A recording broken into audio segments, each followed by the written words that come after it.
IAS Umashankar, IAS Umashankar, எதுக்குடா ஒரு அம்மாவை பொய் சாட்சி சொல்ல சொன்னேன்?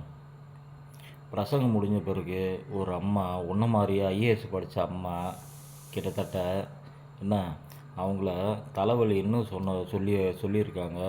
ப்ரே பண்ணுங்க, ப்ரே பண்ணு தம்பி அப்படின்னு அந்த அந்த அம்மா சொல்லியிருக்காங்க. எனக்கு அம்மா அவங்க அந்த வயசு என்ன உங்ககிட்ட தம்பி அப்படின்னு சொல்லி ப்ரே பண்ண சொல்லியிருக்காங்க.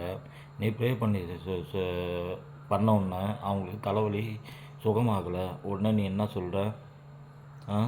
சரியாயிடுச்சுன்னு சொல்லு அப்படின்ற. அந்த அம்மாவும் கேட்குறாங்க, சரியானாலும் சரியாச்சுன்னு சொல்ல முடியும் டாக்டர்கிட்ட, எனக்கு தான் தலைவலி சரியே ஆகலையே அப்படின்னு சொன்னோன்னே அந்த அம்மா பேசுனதை மட்டும் லைவில் கட் பண்ணி எடுத்துட்டேன். எதுக்குடா ட்ரிம் பண்ணி எடுத்தேன்? ப்ரூஃப் இல்லாமல் இந்த கோவிந்தராஜ் எதுவும் எப்பயும் யார்கிட்டையும் பேச மாட்டான். நடிக்காத.